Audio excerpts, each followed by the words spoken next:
সকালের বেলা মুরগিগুলো একটু ছেড়ে দিলাম, দুপুর টাইমটা অনেক হয়ে গেছে, তো ওরা একটু বাইরের রোদটা গায়ে লাগাক।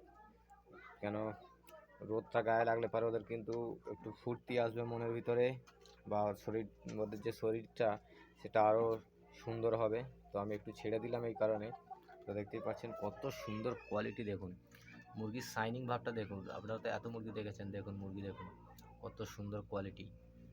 তো এইভাবে কোয়ালিটি আপনারা যদি আপনাদের মুরগিতে করতে চান তো অবশ্যই দেশি মুরগি পালন চ্যানেলটাকে সাবস্ক্রাইব করে রাখবেন। সাবস্ক্রাইব করলে কীভাবে এত সুন্দর শাইনিং আসছে না আসছে এই তথ্যগুলো কিন্তু আপনারা পেয়ে যাবেন।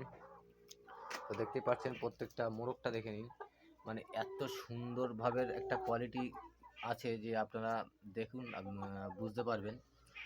তো অবশ্যই কিন্তু চ্যানেলটাকে সাবস্ক্রাইব করবেন, কারণ এই ধরনের আরও সুন্দর সুন্দর ভিডিও আপনারা পাবেন। আমি কি করে মুরগিগুলো এত সুন্দর করলাম সেটাও বুঝতে পারবেন। তো আর ভিডিওটা ছোট্ট সুন্দর হাতে একটা লাইক করে দেবেন, তাহলে কিন্তু আরও সুন্দর লাগবে।